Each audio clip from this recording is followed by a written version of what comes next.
मैं तो ये कह रहा हूँ अमेरिका में डोनाल्ड ट्रंप जी, आप भी योगी की तरह अपने देश में सख्त कानून बनाइए और लागू कर दीजिए कि जो ये दंगाई हैं वो अश्वेत और श्वेत की लड़ाई लड़ने के नाम पर, आप देखेंगे अमेरिका के दृश्य हमने देखे हैं, उसके अंदर खाली जो अश्वेत हैं वो खाली आंदोलन नहीं कर रहे, उसमें श्वेत भी शामिल हैं।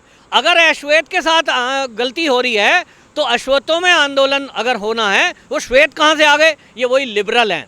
ये उनका साथ खड़े होकर ये जताने की कोशिश करते हैं कि हम इनके साथ अन्याय की लड़ाई में साथ खड़े हैं। एक सिंपल सी घटना को तोड़ मरोड़ कर किस तरह से बड़ा विकराल बना दिया जाता है कि एक शक्तिशाली देश के राष्ट्रपति को बंकर में छुपना पड़ रहा है। उन्होंने व्हाइट हाउस घेर लिया, आगाजनी कर दी। आखिरकार इरादे क्या थे? ये आतंकवादी इरादे हैं। और अब अमेरिका, जब हमारे देश में दंगे हो रहे थे तो दुनिया मौन होकर के देख रही थी, ऐसे में भारत ने सख्त कार्रवाई की। तो आज योगी जी की और मोदी जी की और अमित शाह की जो तारीफ हो रही है, ये उसका परिणाम है कि यहाँ सख्ती से सरकार ने इसको कंट्रोल किया है। ऐसे लिबरल जिनकी मंशा यहाँ भी दंगा कराने की है, ऐसी साजिशें अभी खुल रही हैं।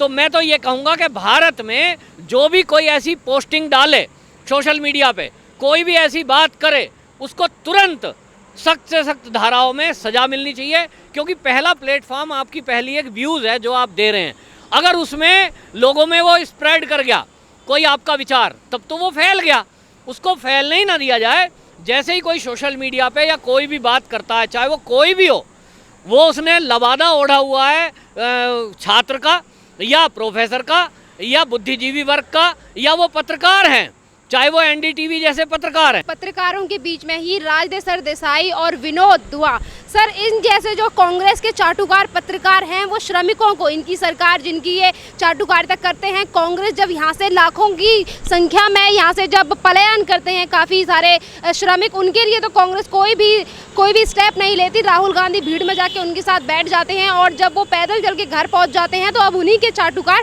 पत्रकार हैं, वो इन पर राजनीति कर रहे हैं और दंगे भड़कवाने की कोशिश कर रहे हैं और कह रहे हैं कि अमेरिका की तरह उन लोगों के लिए भी लोगों को सड़कों पर निकल आना चाहिए। और राहुल गांधी की बड़ाई करते हैं विनोद दुआ, इसमें कहते हैं कि राहुल गांधी कम से कम बीच में गए उनके। ये आपने सही कहा, ये जो कांग्रेस है ये वास्तव में करना ही ये चाह रही थी। ये तो चाल अब हमें पता लग रहा है कि इनके मंसूबे हैं, जैसे अमेरिका में दंगे हुए भारत में भी हो जाने चाहिए, ये तो आज पता लग रहा है। इनकी पूरी प्लानिंग है और कहीं ना कहीं कांग्रेस भी उसमें मिली हुई है, ये अब पता लग रहा है। आप एक देखिए कि अभी सड़क पे चलते हुए किसी आम आदमी को और हम रोक के कहें कि साहब तुम्हें तो हवाई जहाज में जाना चाहिए था, देश का प्रधानमंत्री मौज ले रहा है, तुम सड़क पे चल रहे हो, किसी को भड़का दो आप कुछ भी कह के, हवाई जहाज में होना चाहिए।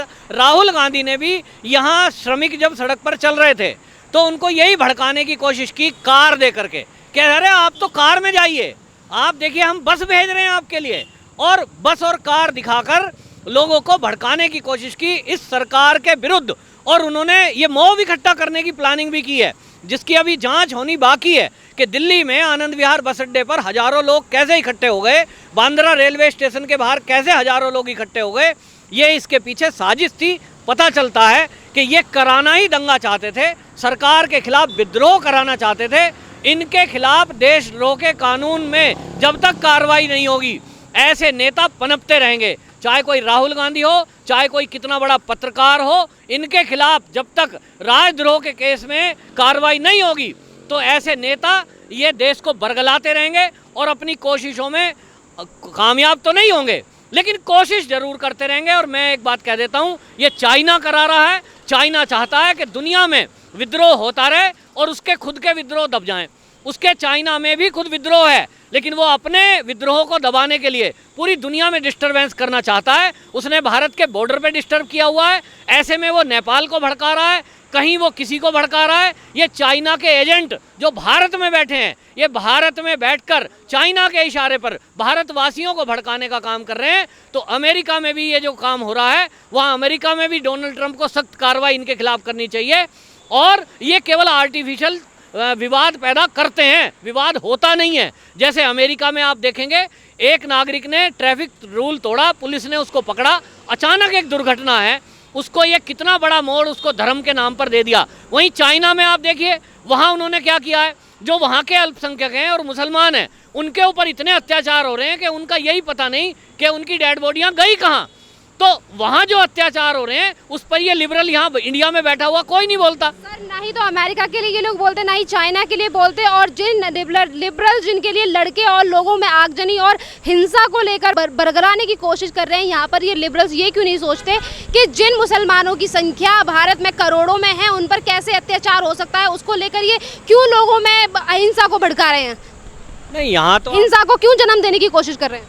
इनका एक एजेंडा है वामपंथियों का, किस तरह से यहाँ चाइना के एजेंडे को लागू करें, भारत के टुकड़े टुकड़े करें, क्योंकि ये तो बोलते हैं अपने नारों में कि भारत तेरे टुकड़े होंगे इंशाअल्लाह इंशाअल्लाह।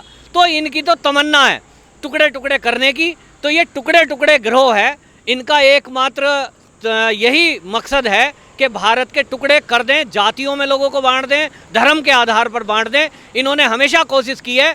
और देखिए रावण जैसा व्यक्ति जो है उसके पीछे भी ये चाइना है। ये ऐसे लोग हैं पैसे लेकर के ये जहर फैलाने का काम करते हैं। इन पर कार्रवाई होनी चाहिए। ये चाइना के एजेंट यहाँ जेल में होने चाहिए, ये तभी ये आक्रोश रुकेगा। सर जो अमेरिका में इस वक्त हिंसा चल रही है अश्वेतों को लेकर के, ब्लैक लिव्स मैटर, उसको लेकर भारत में जो रहने वाले लिबरल्स हैं जिन्हें हम वामपंथी कहते हैं, वो जो यहाँ पर हिंसा भड़काने की कोशिश कर रहे हैं और ये कह रहे हैं कि यहाँ पे वहाँ पे अश्वेतों के साथ इस तरीके की हिंसा हो रही है और यहाँ मुसलमानों के साथ की जा रही है, तो क्या कहना चाहोगे उन लोगों के लिए?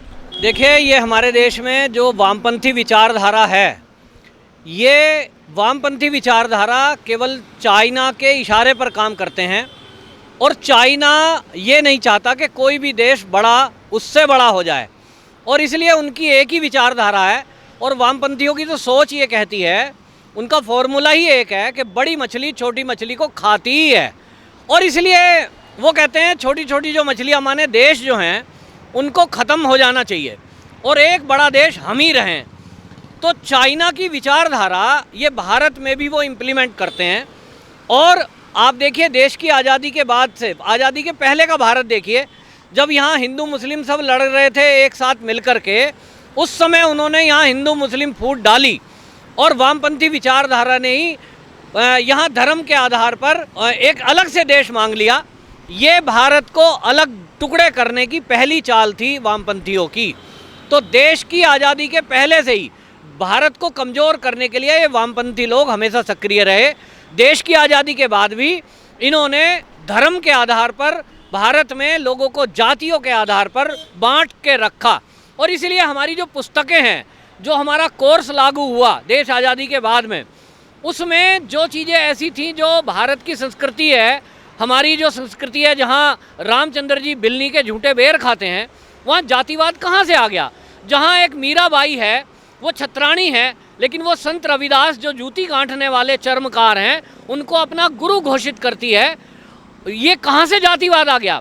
ये चीज़ें किताब में नहीं पढ़ाई गई और प्लानिंग करके वामपंथियों के द्वारा यहाँ ऐसा साहित्य पढ़ाया गया, यहाँ ऐसी बातें और भ्रांतियाँ फैलाई गई जिससे लोगों में जातिवाद फैला। हिंदू और मुस्लिम को धर्म के आधार पर लड़वाया, उसमें किताबों में भी उल्टी सीधी बातें लिख दी गई। और ये वामपंथी की विचारधारा आज भी आप देखिए कि अभी पिछले दिनों दिल्ली में और भारत के कई शहरों में सीए को लेकर जो प्रोटेस्ट हो रहा था, उस आगाजनी में लूटपाट में जब लोग कर रहे थे, तो उस समय ये करने वालों को क्या कह रहे थे कि जनता के अंदर आक्रोश है, सीए को लेकर एक विशेष धर्म को सरकार टारगेट कर रही है कि इनको बाहर भगा दिया जाएगा। जबकि प्रधानमंत्री से लेकर पूरे मंत्रालयों ने बारी बारी से उसको डिफाइन करने की कोशिश की, बताया पब्लिक को कि ऐसा कुछ भी नहीं है, किसी की नागरिकता नहीं जा रही। लेकिन ये जितने लिबरल है वामपंथी विचारधारा, इनकी टीम ABCD छात्र विंग तक लेकर और पूरा NDTV मीडिया लेकर इस तरह के लोगों ने इस भ्रमजाल को ऐसा फैलाया कि लोगों को सच में लगने लगा, मुसलमानों को, कि शायद हम तो भगा ही दिए जाएंगे। और इसलिए सड़कों पे उतर आए। वो जो जब दंगा कर रहे थे तब ये कह रहे थे कि ये अल्पसंख्यक समुदाय को दिल्ली की सरकार, मोदी सरकार ये शोषण कर रही है और उनको भड़काया। आज जब उनके ऊपर कार्रवाई कर रही है पुलिस, तब ये क्या कह रहे हैं? तब ये कह रहे हैं कि अल्पसंख्यकों पे शोषण हो रहा है साहब। आप जो पकड़ रहे हो लोगों को, ये चेहरे देखकर पकड़ रहे हो। जब दंगा कर रहे हैं तो वो दंगा ही हैं। अभी जब पुलिस पकड़ रही है और कार्रवाई कर रही है तो धर्म सामने आ गया। और इस तरह से ये लोगों को फिर भड़काने की कोशिश कर रहे हैं कि लोग भड़क जाएं। और ताहिर हुसैन पर जो कार्रवाई हुई है दिल्ली में, चार्जशीट दाखिल हुई है, ये बार बार उसका नाम लेकर के, और ऐसे लोगों पर जो जेएनयू के लोग हैं उसमें भी कुछ लोग हैं, उनका नाम लेकर के धर्म के आधार पर ये फिर से हिंसा भड़काने की कोशिश कर रहे हैं। और जैसा आपने कहा कि ये कह रहे हैं कि जैसा अमेरिका में हो रहा है लूटपाट, आगाजनी, ऐसा इंडिया में भी होना चाहिए। मतलब इनकी मंशा देखिए कि इनकी मंशा ये है कि भारत में अशांति रहे। ऐसा कोई व्यक्ति अगर भारत में रह रहा है, भारत का खा रहा है, और उसकी इच्छा है कि भारत में अशांति हो, विद्रोह हो, आगाजनी हो, लूटपाट हो। यहाँ पर आप देखिए कि पुलिसकर्मियों को हमला करके टारगेट बनाया गया, कई पुलिस वालों के गंभीर चोटें आई और एक पुलिसकर्मी की तो हत्या हो गई। तो इनकी मंशा इतनी खतरनाक है, तब इनको बख्शा जाए, ये बहुत ही गलत है। इनको आतंकवादी धाराओं में, जो आतंकवादियों को ट्रीट किया जाता है, उन सख्त धाराओं में इनके खिलाफ कार्रवाई होने की ज़रूरत है, जो अब दिल्ली की क्राइम ब्रांच यूएपीए कानून के तहत कर रही है। ये कार्रवाई अब से पहले कभी हुई नहीं। तो अमेरिका में ये कह रहे हैं कि अमेरिका में जैसा हो रहा है वैसा होना चाहिए। तो मैं तो अमेरिका को भी ये कहना चाहता हूँ कि अमेरिका के डोनाल्ड ट्रंप जरा भारत से सीखें कि जिस तरह से इन्होंने यहाँ पर सीएए का प्रोटेस्ट के नाम पर लोगों को भड़काकर सड़क पर उतारा, दंगे करे, उसमें योगी जी ने जो काम किया, पहले मुख्यमंत्री ऐसे थे जिन्होंने ये कानून बना दिया कि जो दंगा करेगा उस दंगे में अगर बस को आग लगाएगा, सरकारी संपत्ति तोड़ेगा, उसका नुकसान भी वो दंगे करने वाले से ही वसूला जाएगा। वो जो दंगे की धाराएं वो अलग लगेंगी, लेकिन तोड़ फोड़ की रिकवरी उसके पैसों से होगी, चाहे उसका मकान गिरवी करना पड़े। इसके बाद क्या हुआ, बहुत सारे लोग पकड़े गए, उनके ऊपर धारा बेशक चाहे लगी है 6 महीने में उनकी जमानत हो जाए, लेकिन भरपाई पैसे की नहीं कर पा रहे हैं, क्योंकि उन्होंने सरकारी बस फूंक दी थी या किसी की दुकान जला दी थी। 50 लाख रुपए का उसको हर्जाना देना है और वो पैसे उसके पास नहीं है। तो ऐसे बहुत लोग हैं जिन्होंने बिना सोचे दंगा कर दिया, जीवन भर जेल से छूटकर बाहर आने वाले नहीं हैं, क्योंकि उनके पास 50 लाख देने के लिए नहीं है।